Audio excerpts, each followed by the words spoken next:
Welcome back sa ating channel na It's a Chop. So ayan, gusto ko lang ko kayong update dito sa mga kaganapan dito sa ating growing area, no? At umpisa na natin syempre dito sa ating Helianthera. So ngayon, itong mga Helianthera na pinropagate natin last time ay tinutubuan na ng mga bagong mga sibol, no? Ito yung after nilang makarecover after ng propagation. At nakikita nyo rin na iba yung kulay nila kaysa dun sa dati kasi no, mas maaraw na itong lugar kasi tinanggal ko na yung shade na nakalagay dyan. So kaya ngayon ang kanilang mga kulay ay parehas na dun sa dati na medyo light at mapula. Ayan. And tingnan natin pagka dumating yung summer kung mas pupula pa to, pero napakaganda ng kulay nila ngayon, no? Parang maputi-puti nga eh, 'di ba? So dito naman, ayan, kahit yung maliliit pala, ayan, umpisa ng tubuan ng mga new growth, which is magandang senyalis yan kapag kayo ay nagpo-propagate ng Helianthera at tinubuan na ng mga new growth. Ibig sabihin buhay na. Ang mga hindi nyo dapat makita or iwasan yung mga nagbabrown, no, yung mga crown niya, yung gitna. Pero kung sakaling mangyari yun, wala na kayong magagawa kundi kung di tanggapin, hintayin nyo na lang, baka tubuan pa yung ibang part. Tulad na lang halimbawa ito, i-uproot na natin to kasi ito yung mga itsura na hindi na talaga ito mabubuhay. So ayan. So kapag nag-brown na yung ito crown, kung isang feature lang ayos lang pero ito kasi pati yung pinakagitna niya kung saan dapat tutubo yung new growth nag-brown. Ibig sabihin ito ay nag-root rot. So yung mga ganyan hindi ko tinatapon, tanim ko pa rin, no? So yung mga nandirito naman, ayan, magaganda na rin yung tubo nila at may mga new growth na rin at madaling mapansin kung saan yung mga new growth dahil iba yung kulay nila kumpara dun sa dati. Yung mga dati mga dark color, ngayon medyo light na. So kung matatandaan nyo, kung ma-review nyo yung mga video last time, ganito yung itsura nila dati. Medyo light yung kulay kapag maaraw yung paligid. So nagbibigay rin sila ng malaking yung sa dulo na may nectar. Ayan. So hopefully lumaki pa yan dito sa mga bagong tubo natin. So ayan. Itong silyata natin tatlo na yung matured picture pero hindi pa rin natin ito ipopropagate. Kaya natin na maging matured picture yung halos karamihan ng mga growth para kapag hinati natin hindi na bumalik dun sa maliliit na picture. Ito naman si Nutans. Kita nyo naman yung kulay ng Nutans natin, no? So mamula-mula rin, parang ito rin katulad ng mga new growth na mga matured picture dito.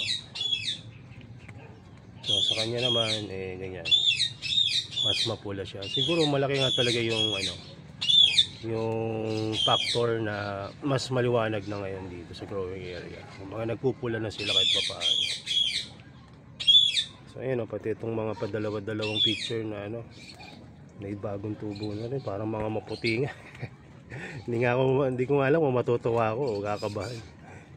Kasi para sa akin maganda yung kulay niya. Ayan. Ayan. Parang see-through pa nga iba, di ba? At ang mga sa kanila, halos lahat ganun. Ayan.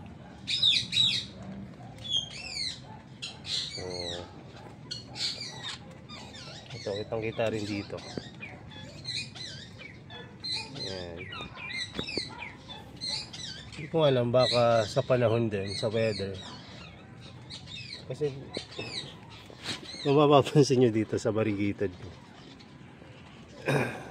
itong mother plant niya, diba? Green, tas may white na variegation. Pero kung mapansin nyo dito sa basal na bagong tubo, mostly white siya.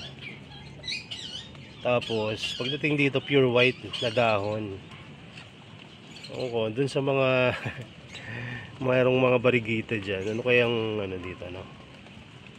Ayan, tingnan nyo, puting puti itong dahon na to. Halos yung pinakagitna lang yung may konting green, pero halos wala na nga. Zoom natin. Ayan, may parang bining siya sa gitna na green, pero mostly parang white talaga eh. Kasi itong bagong tubo sa tingin ko may pagka green na. No? Ayan. Tapos yung mga tinanim pala nating mga pingikula dito, ayan, no? Nag-roset na sila, pero hindi pa ganun kalalaki, pero at least buhay na. Ayan, nabubuhay naman pala ang ting sa pure perlite. Huwag nyo lang didiligan ng sobrang lakas kasi tumataob-taob yung propagation nyo pagka nangyari yan. Kailangan nyo ayusin tulad na ito. Ayan. So misting lang, huwag yung sobrang lakas ng tubig. So ayan. Maulan pa lang ngayon dito kaya naisipan ko diligan tong loob kasi hindi naman nauulanan tong lugar na to. Lapit tayo dito, tignan natin yung dun banda sa Silyata. Napakarami ko palang ano ngayon, live sphagnum moss. Ayan. So papagandahin pa natin yung iba dyan, pero iba dyan ano, magaganda na talaga. Maganda lang itong bagong dating kasi makakapal yung heads na. So konting kembot lang yan, magaganda ulit. Magaganda na rin yan tulad ng mga to na matatagal na. So, punta tayo dun sa isang pwesto dito para makita natin yung itsura ni Silyata. Kahit kasi ako excited rin ako makita yung picture na to.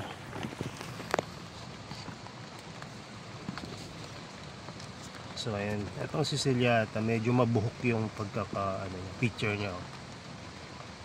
Kaya siguro Silyata. Kasi sa scientific name, Silya is ayan, yung mga bristle na yan.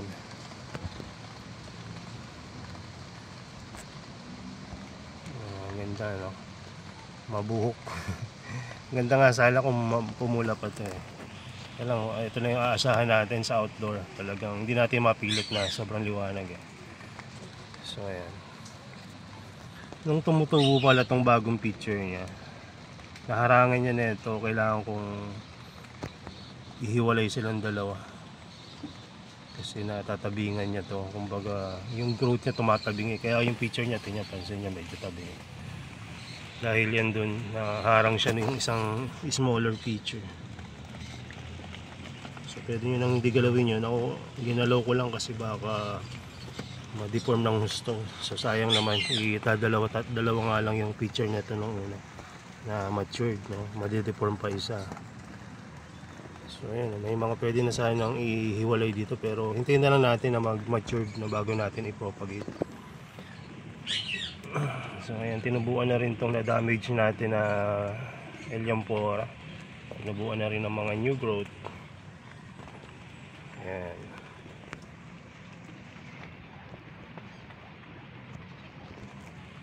So ito dito ako natuto eh. Yung isang malaking Helianthera, diba, chinap-chap natin. Ayan. Yung mga chinap-chap natin, tinubuan na rin ng mga new growth. So hindi ko mamadaliin. So hintayin natin na tubuan pa ng tubuan ng picture na halos lahat magkakaparehas na yung itsura ng picture. So maganda kasing i-replant, although mas mahal kung may bebenta. So mas stable naman kumpara sa kaisa, dalawa lang yung picture na bago. So itong nutrients hindi ko pa rin ito binibenta dahil nag-iisa lang to. Sa totoo lang, hindi ganun kadali mag-alaga ng nutan sa outdoor kasi it requires more humidity kaysa sa mga minor. At meron pala akong konting issue ngayon sa toppings ko. Hindi ko alam dahil siguro naka-waterlog ako. Ayan, nagkakaroon siya ng parang algae ba yan? Siguro hindi rin to sa algae eh. Maaring nga siguro algae. Ayan, may mga algae kasi na parang sapot-sapot rin. Iniisip ko nga baka dito spider mites, pero wala naman ako nakikita kahit umaga o gabi dito naglalakad. Pero obserbahan pa natin, baka makakita tayo. So panahon na para maglagay na naman ng Starkel G. Ayun lang naman ang ating ginagamit dito sa mga spider mites. So ayan, napakarami ng ating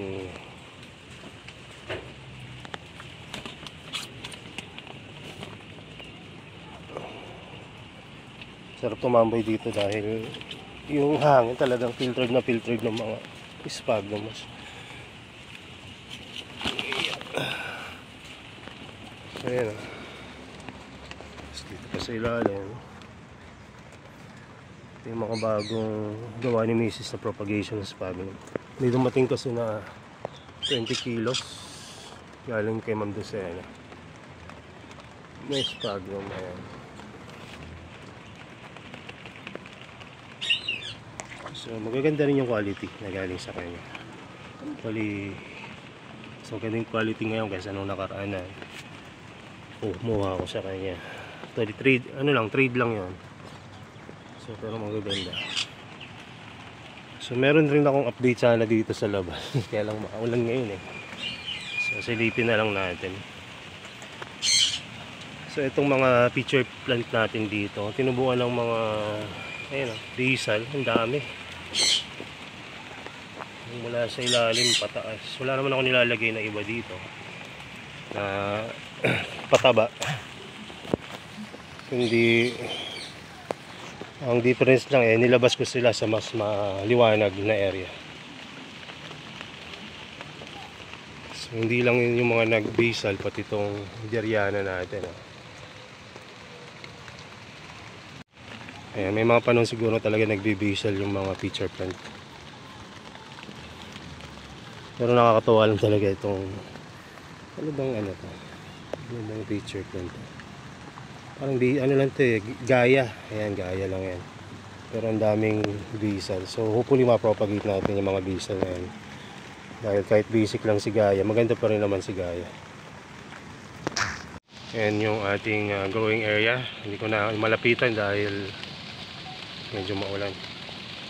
So yung may isa dyan na naman diba dati nagkaroon tayo ng naputol yung ugat, naputulan na naman ako ng isa, maliit rin.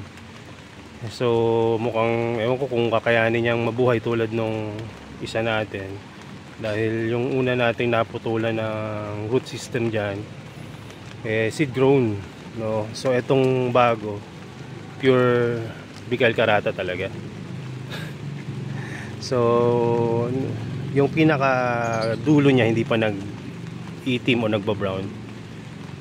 So hopefully tumubo pa, no? So hintayin natin na hopefully tumubo. Huwag naman sanang matuluyan kasi sayang, diba? Although meron pa tayong ilang pa, 6 o 7, Bicol Karata pa rin yan. So sayang. So may mga iba rin tayong yung mga propagation natin dyan ayun, na rin, no? Umusbong. Itong pinropagate natin na mga Droseras. Tapos nagbabalak nga sana mag-propagate ngayon ng BFT, kaya lang ngayon maulan. So pahinga muna natin tong araw na to. Yung mushroom naman yung ating pagkaabala. So yun. So kamusta pala, no? Ang inyong pong mga collection dyan sa ating carnivorous plant community.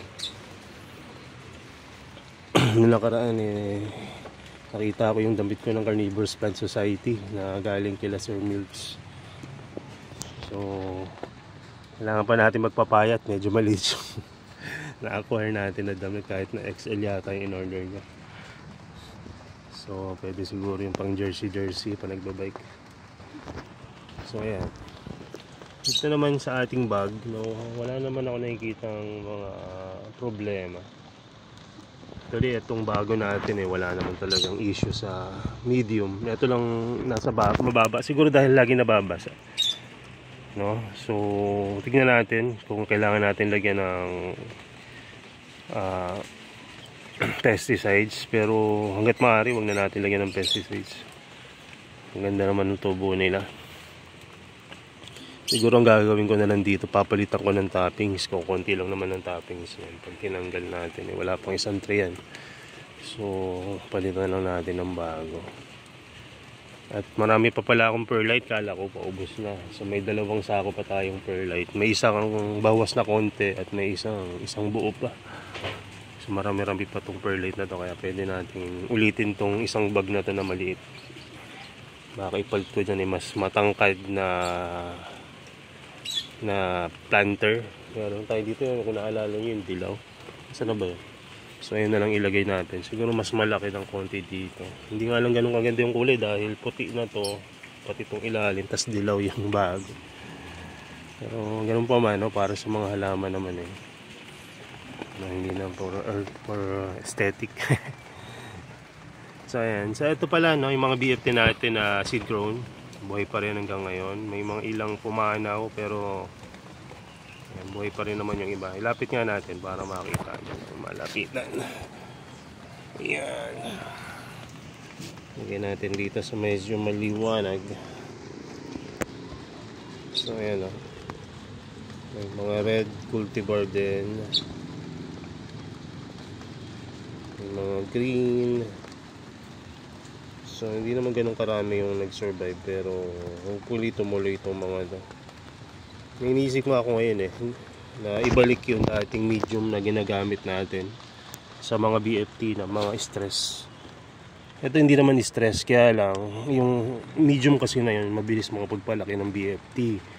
Sa loob ng 3 buwan mabilis lalaki yung BFT mo, kaya lang kailangan mong i-change ng medium every 3 months to 4 months kasi hindi siya usual na medium, no? Medyo may nutrients yung medium na yun, no? So katry ko na gawin yan. Siguro hindi naman dun sa mga lahat ng seedlings, maaaring kumuha tayo ng isang pula at isang green at testingin muna natin. Kung maging maganda yung outcome, di pati Helianthera lagyan na natin na tagi-isa rin at makita natin yung magiging reaction ng halaman dun sa medium na yon, diba? So experiment tayo kapag ganda yung panahon. So may tinanim rin pala ako dito mga, diba, mga sign juice. Ayan, buhay na rin kahit na medyo laging mabasa, nabuhay sila dito sa lugar na to. Ayan, meron tayong tinanim dito Petiolea, Rice Complex at Capensis, at buhay naman sila lahat. Meron rin pala ditong binata na maliit, so hopefully maparami ko pa rin yan. May mga tumubo pa lang mga sun juice doon. Hindi ko na mapakita kasi maulan. Hindi ko alam kung indica. Pero parang indica red siya. Kasi red yung kulang sigurado. Yung pinaka niya, traps niya or yung carnivorous plant na dahon nag-curl eh. Ano ba ang indica? Ano bang difference ng indica at saka Biblis? Kaya red lang yung tsura niya eh. So tignan lang natin, no? Kapag gumanda yung panahon, silipin natin. So ilang muna yung update ko dito sa aking growing area. Pasensya na kayo at medyo madilim ang pagkuha kasi maulan ngayon eh. Ayan. Ito pa lang lahat na propagation ng Sphagnum. Wipe ko lahat ang gumawa niya. Ayan, sinagsikapan niya. Sa loob ng 2 araw, yung 20 kilos na itanim niya. Naka-15 tray rin yata siya. Or 14 at kalahati. Kasi yung isa, parang hindi lahat maganda yung heads. So, marami-rami na yun, ha? Kumpara dun sa mga nakaraang kuha ko. So, kung gusto nyo makatipid, no, kayo magtanim. Pero kung gusto nyo mas madali, bumili na lang kayo. Merong available si Ma'am Docena. Pwede rin kayong mag-acquire dito sa amin kung gusto nyo mas malapit dito sa lugar namin. Meron pala dito na hindi tumuloy na propagation. Kala ko tutuloy talaga ito. Maganda yung nito rhizome. Pero yan nag-itim siya. Itong isa parang ganun din. Kaya mahirap i-propagate rin minsan etong na to, Helianthera na to. Buti na lang tong pinaka mother plant and survive talaga. Ayan. So pati itong dating propagation survive rin. Ito lang mga bago. Medyo pumalya yung mga bagong propagation na itong isa, yung Sarraceno na des. May isa man na medyo nag-survive, itong isa, itong maliit. Pero itong inaakala ko na madaling makabubuhay, yun pa yung nag-rat. Ayan, kaya kinakapa-kapa ko rin eh. Ito namang mother plant eh, okay na okay. So maaari siguro bubutasan ko tong bag para magkaroon ng drainage. So, medyo ibababa ko yung isang side, didiligan ko na lang ng araw-araw. So tingnan natin kung anong magiging hydration dito kapag after ilang araw. Pero all in all, medyo maganda naman yung naging outcome nitong propagation natin ng mga Helianthera. Marami naman nag-strike. Ayan. So yun lang muna. Sana may mga na-share ako sa inyo na may experiences dito na maaari nyo rin kaharapin, no? Kasi mukhang dumadami na yung mga interested sa Helianthera. Baka mag-release na rin tayo ng pailan-ilan sa mga susunod na araw o linggo kapag sinipag tayo mag-replant sa mga individual planter nila. So yun lang muna. God bless sa inyo and bye bye.